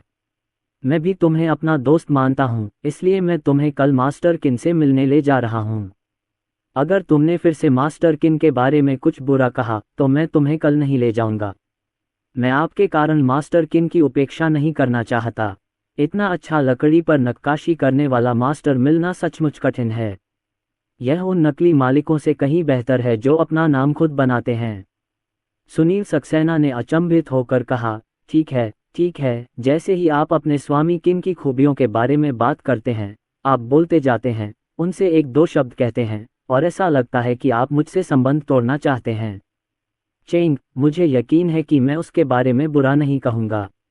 मैं बस जानना चाहता हूँ, एक 20 साल के लड़के के पास इतना शक्तिशाली नक्काशीदार हथियार कैसे हो सकता है? कल मिलते हैं। लियांग गुआंगलाई ने अपनी ठुड्डी ऊपर उठाई और कहा, तुम किसी जीनियस को कैसे समझ सकते हो? वरना क्या तुम भी जीनियस नहीं होते? सुनील सक्सेना ने मुस्कुराते हुए कहा, देखो दोस्तों, ये मत कहना कि मैं अच्छा नहीं हूँ। कल तुम मुझे किसी उस्ताद मूर्तिकार से मिलवा दो, फिर मुझे तुमसे कोई परेशानी नहीं होगी। मैं आज रात तुम्हें अपने पास ले चलूँगा। यहाँ जो फेंगशुई मास्टर है, ये मास्टर झाओ फेंगशुई में असली हुनर रखता है। क्या तुम्हें यकीन है कि यह असली फेंगशुई गुरु है, कोई नकली गुरु नहीं? लियांग गुआंगलाई ने संदेह से पूछा। एक सच्चा फेंगशुई गुरु पूरी तरह से अप्राप्य है, क्योंकि इस क्षेत्र में वास्तव में क्षमता रखने वाले स्वामी सामान्य अमीर लोगों से बात नहीं करेंगे। वे या तो शहर में छिपे हुए हैं या वे केवल उन शक्तिशाली और शीर्ष गणमान्य लोगों की सेवा करते हैं। ऐसा नहीं है कि उन्हें ऐसे लोग देख सकते हैं जो 100 मिलियन शब्दों के बराबर हों। सुनील सक्सेना ने भी मुंह बनाते हुए कहा, बूढ़े लियांग, तुम्हारी बात मुझे पसंद नहीं आई। बेशक असली गुरु तो वही है, मैं तुम्हें बाद में दिखाऊंगा। फेंगशुई गुरु के सामने बकवास मत करो और गलत बात मत कहो। अगर तुम ऐसा करोगे तो उसके कई परिणाम अदृश्य होंगे, इसलिए तुम्हें सावधान रहना होगा। लियांग गुआंग को सुनील सक्सेना का गंभीर रूप देखकर अपनी उस दुखी मनोदशा की याद आ गई जब उन्होंने सुनील सक्सेना को अर्जुन सक्सेना के बारे में बात करते सुना था। इसलिए उन्होंने कहा, ठीक है, चिंता मत करो, मैं बकवास नहीं करूंगा। इससे कोई फर्क नहीं पड़ता कि दूसरा पक्ष असली फेंगशुई गुरु है या नकली, वह कभी भी फेंगशुई गुरु के सामने बकवास नहीं करेगा। जैसा कि सुनील सक्सेना ने कहा, यदि आप गलत बात कहते हैं तो उसके कई परिणाम अदृश्य होते हैं। क्योंकि फेंगशुई के विशेषज्ञ गणना, अनुमान आदि कर सकते हैं। अर्जुन सक्सेना की तरफ से रात के लगभग 9 बज चुके थे और उसने अपने पिता को फ़ोन किया। पिताजी सक्सेना ने फ़ोन उठाया और जब उन्होंने फ़ोन उठाया तो अर्जुन सक्सेना को पता चल गया कि पिताजी सक्सेना अहमदाबाद हवाई अड्डे पर सुरक्षित पहुंच गए होंगे। अर्जुन के पिता से बातचीत के बाद अर्जुन के पिता ने बताया कि अनन्या शर्मा के पिता का फ़ोन आया है और वह फ़ोन उठाने वाले हैं। लांग लांग, चिंता मत करो, पापा पहली बार विदेश नहीं गए हैं। इस बार पापा ज़रूर काम निपटा देंगे। तुम और अनन्या स्कूल शुरू करने के बारे में सोच रहे हो। स्कूल शुरू करते समय तुम बहुत व्यस्त होगे। ठीक है। पापा ने अभी अभी फ़ोन रख दिया। अनन्या के पापा का फ़ोन आया था। पापा को फ़ोन उठाना ही था। काफ़ी देर से फ़ोन बज रहा था। ठीक है, अर्जुन सक्सेना ने सिर हिलाया। अगले दिन अर्जुन सक्सेना ने अनन्या शर्मा को दोपहर में लियांग गुआंग के साथ डिनर पर जाने की बात बताई। अनन्या शर्मा ने अर्जुन सक्सेना को आश्वस्त किया कि वह दोपहर 3 बजे के बाद ही स्कूल आएंगी। दोपहर 12 बजे अर्जुन सक्सेना उस रेस्तरां में पहुंचे जहां उन्होंने लियांग गुआंगलाई के साथ रात्रि भोजन के लिए समय तय किया था। अप्रत्याशित रूप से बॉक्स में प्रवेश करने के बाद न केवल लियांग गुआंगलाई बल्कि एक व्यक्ति भी बॉक्स में था। वह लियांग गुआंगलाई की ही उम्र का दिखता है। लियांग गुआंगलाई ने अर्जुन सक्सेना को बताया कि यह उसका मित्र सुनील सक्सेना है। सुनील सक्सेना मूल रूप से मुंबई के रहने वाले हैं, लेकिन पेंगचेंग में साल भर जैड का कारोबार करते रहे हैं। उन्होंने जैड की कई दुकानें खोली हैं और एक बड़े मालिक भी हैं। क्योंकि सुनील सक्सेना एक जैड निर्माता थे, इसलिए वे जैड देश में जाने से बच नहीं सकते थे, जहां ड्रैगन किंगडम को कच्चे पत्थर खरीदने के लिए सौंप दिया गया था और कच्चे पत्थर खरीदना पूरी तरह से भाग्य पर निर्भर था। इसलिए एक शब्द है, जुआ पत्थर। पत्थर पर दांव लगाना जैड के खुरदुरे पत्थर पर जुआ खेलना है। खुरदुरे पत्थर पर दांव लगाना, उसमें जैड है या नहीं, या उसमें कितना जैड है आदि। इसलिए लियांग गुआंगलाई, जो नक्काशी करने वाले उस्तादों को पसंद करते हैं, की तुलना में सुनील सक्सेना फेंग शुई के उस्तादों को पसंद करते हैं। क्योंकि एक शक्तिशाली फेंग शुई मास्टर ने अपने परिवार के लिए समृद्ध भाग्य के साथ एक फेंग शुई ब्यूरो बनाया था, इसलिए यदि वह म्यांमार में पत्थरों पर जुआ खेलने के लिए जाता था तो वह कभी भी नुकसान में नहीं लौटता था और कभी कभी आश्चर्यचकित भी कर देता था। ये सिर्फ एक शक्तिशाली फेंग शुई मास्टर है और कभी कभी वह केवल एक बार व्यापार करता है, क्योंकि फेंग शुई और फेंग शुई भी रहस्य छीनने के लिए एक तरह की चीज़ है। धन और सौभाग्य को आकर्षित करने वाला शक्तिशाली फेंग शुई ब्यूरो रखने से फेंग शुई गुरु के शरीर और जीवन को नुकसान पहुंचेगा। मास्टर किन, आप कोई भी व्यंजन ऑर्डर कर सकते हैं। लियांग गुआंगलाई ने सुनील सक्सेना का परिचय देने के बाद मेनू अर्जुन सक्सेना को थमा दिया। अर्जुन सक्सेना ने कुछ व्यंजन ऑर्डर किए और फिर लियांग गुआंगलाई को मेनू दिया। लियांग गुआंगलाई ने उस पर टिक लगा दिया और उसे जल्दी से तैयार करने के लिए वेटर को दे दिया। इसके बाद उन्होंने अर्जुन सक्सेना से बातचीत की और बताया कि उन्हें अर्जुन सक्सेना से जो लकड़ी की नक्काशी का काम मंगवाया था उसमें सबसे ज़्यादा क्या पसंद है। जैसे ये चल रहा है। अर्जुन सक्सेना ने आज सुबह पढ़ाई का सामान नीचे वाले किराए के कमरे में रख दिया और घर से लाए गए सभी औजार भी पैक कर दिए। तस्वीरें विशेष रूप से ली गईं। मुंबई पहुंचने के बाद उन्होंने अभी तक इसे नहीं बनाया है और फोटो में यह उस अवस्था की लग रही है जब उन्होंने घर पर रहते हुए इसे बनाया था। 1/6 भाग पूरा हो गया। 4 आकृतियों के कच्चे रिक्त स्थान उकेरे गए हैं। लियांग गुआंग ने तस्वीरें देखने के बाद उसे नीचे नहीं रख सका और वास्तव में स्वयं स्क्रीन को छूना चाहता था, लेकिन वह जानता था कि मास्टर मूर्तिकार तब तक असली काम नहीं निकालेगा जब तक कि काम पूरा नहीं हो जाता। अपने हाथों पर ग्रीस लगने से बचें या हवा में नमी, तापमान आदि से बचें जो लकड़ी की स्थिति को प्रभावित करते हैं। लियांग गुआंगलाई ने अर्जुन सक्सेना से व्हाट्सएप पर फोटो भेजने को कहा और फिर साल के अंत में अपने पिता के जन्मदिन के बारे में अर्जुन सक्सेना से बातचीत की, उम्मीद जताई कि अर्जुन सक्सेना भी इसमें भाग लेने आएंगे। उस समय वह अपनी प्रसिद्धि को खत्म करने के लिए टीवी स्टेशन के लोगों से उनका विशेष साक्षात्कार करने के लिए कहेंगे। हाँ, अर्जुन सक्सेना ने सिर हिलाया। अब जबकि उसने गार्डेनिया एन्क्लेव के डेवलपर के साथ अनुबंध कर लिया है, उसे जल्द से जल्द बकाया राशि अर्जित करनी होगी। अपनी प्रसिद्धि बेचने का यह अवसर पैसा कमाने का एक अच्छा अवसर है। इसके बाद खाना खाते समय बातचीत जारी रखें। आधे रास्ते में सुनील सक्सेना ने एक फ़ोन कॉल का जवाब दिया, फिर उनकी अभिव्यक्ति थोड़ी बदल गई। वह अचानक खड़े हो गए, भौहें चढ़ाईं और पूछा, क्या हो रहा है। दूसरे पक्ष की बात सुनने के बाद सुनील सक्सेना लगभग अपना संतुलन खो बैठे और गिरने ही वाले थे, लेकिन सौभाग्य से लियांग गुआंगलाई ने उन्हें सहारा दिया। फ़ोन रखने के बाद सुनील सक्सेना को अचानक 3-4 साल बड़ा होने का एहसास हुआ। खाना परोसने से पहले ही उसने शराब पीना शुरू कर दिया। उसने अकेले ही शराब पी, कुछ घूंट लिए, अपने मोबाइल पर एक मैसेज भेजा और फिर पीना जारी रखा। लियांग गुआंगलाई ने क्षमा याचना करते हुए अर्जुन सक्सेना की ओर देखा। अर्जुन सक्सेना ने अपनी समझ व्यक्त की और यह अनुमान लगाया गया कि कुछ हुआ है। सुनील सक्सेना के कुछ गिलास वाइन पीने के बाद वेटर खाना लेकर आया। लियांग गुआंग अर्जुन सक्सेना को डिनर के लिए बधाई देने आए और फिर सुनील सक्सेना से पूछा, क्या हुआ। उन्होंने कहा कि उन्होंने सुनील सक्सेना को पहली बार इस तरह देखा है। सुनील सक्सेना ने शराब का एक और घूंट लिया और कहा, मेरा बेटा सचमुच इतना अच्छा है कि उसे फेल नहीं किया जा सकता। मूल रूप से मैंने बर्मा में किसी न किसी पत्थर सम्मेलन में जाने की योजना बनाई थी, लेकिन मैंने सोचा कि मेरा लड़का भविष्य में मेरे पारिवारिक व्यवसाय को विरासत में लेगा, इसलिए मैंने उसे दुनिया को देखने और एक बड़ा नेता बनने के लिए टीम का नेतृत्व करने के लिए भेजा। निर्णय लेने का अधिकार भी उसे दिया गया है। मुझे ऐसा नहीं लगा था। इस बच्चे ने, जिसने बर्मी इलाके में पत्थरों पर 30 करोड़ रुपए दांव पर लगा दिए थे, असल में बेकार पत्थरों का एक ढेर खरीद लिया। मैं तो बहुत नाराज हूँ। 300 करोड़ ऐसे ही एकदम से हार गया। मुझे सबसे ज्यादा गुस्सा इस बात पर आ रहा है कि इस लड़के ने पत्थर की शर्त में अपनी पैंट गंवा दी। वो हार मानने को तैयार ही नहीं था। उसने मुझे फ़ोन करके 50 करोड़ और देने को भी कहा। उसने सचमुच इसे पैसे की तरह उठाया। अगर तुम दोनों यहाँ नहीं होते तो मैं अभी फ़ोन पर उस पर चिल्लाती। ये पुत्रहीन पुत्र, ये बहुत घृणित है।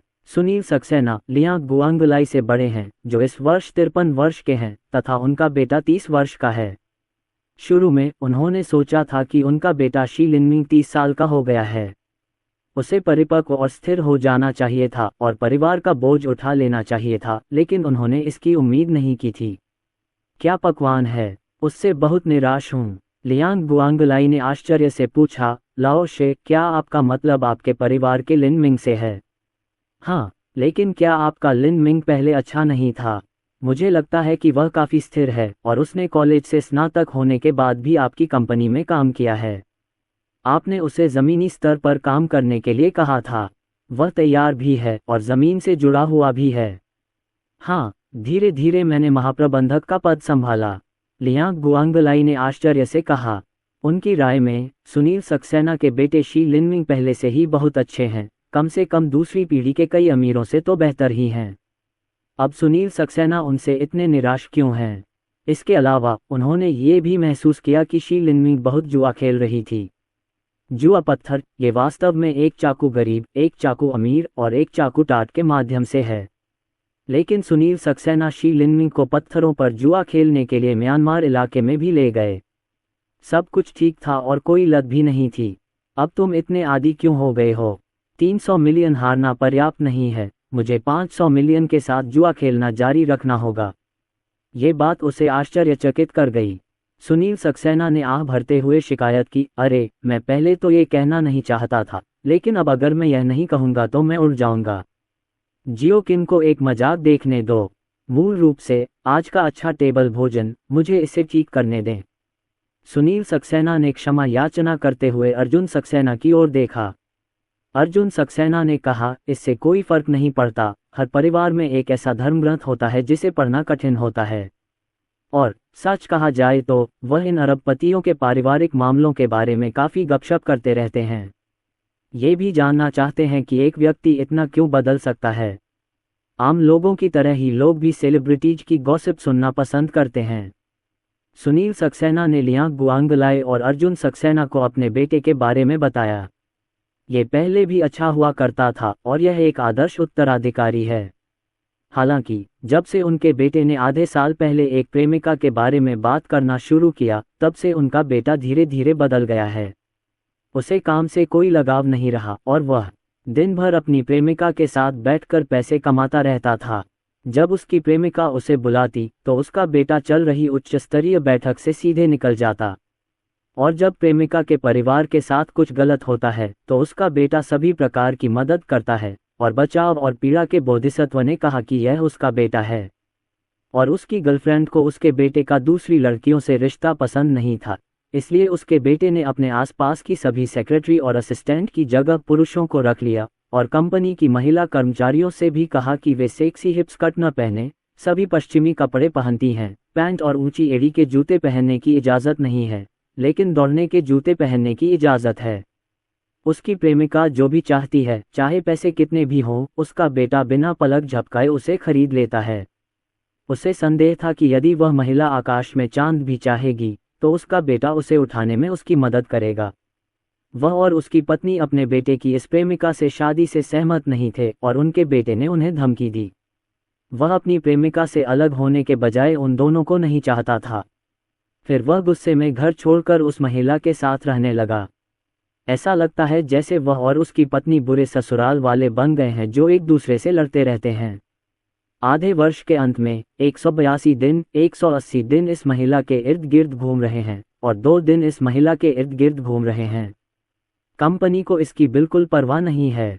असली बात यह है कि राष्ट्रपति का पाठ राष्ट्रपति के लोगों से सुसज्जित है, लेकिन उसे हर दिन काम करने की ज़रूरत नहीं है। उसे बस नायिका के चारों ओर घूमने की ज़रूरत है और पैसा स्वचालित रूप से आसमान से गिर जाएगा।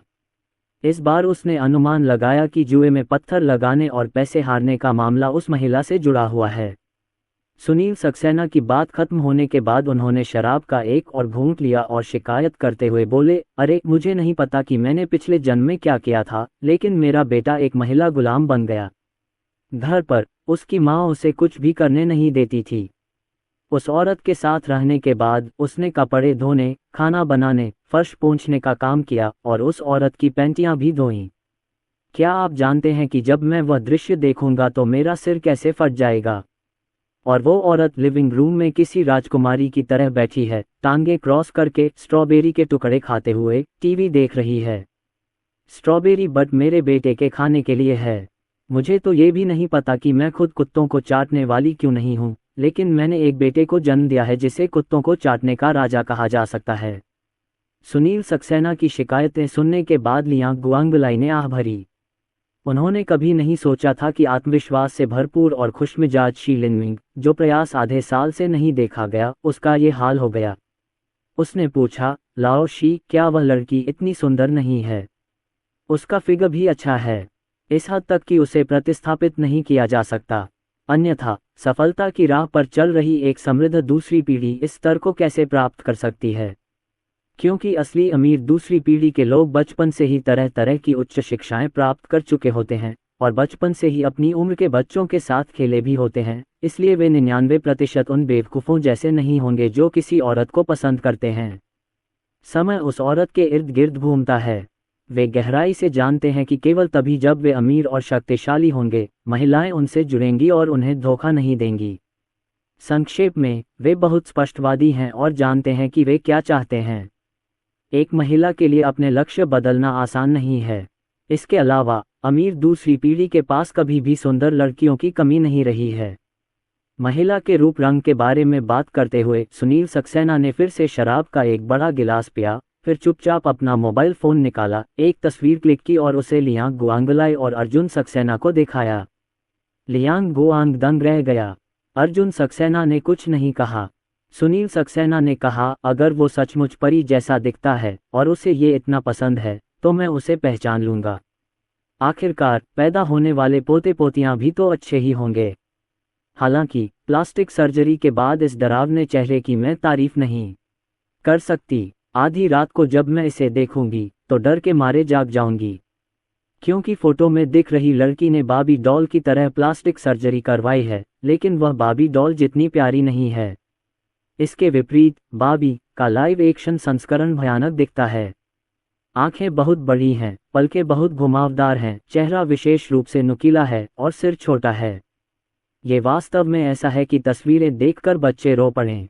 और चेहरे पर मेकअप बहुत मोटा है और मोटी नींव तस्वीरों से देखी जा सकती है।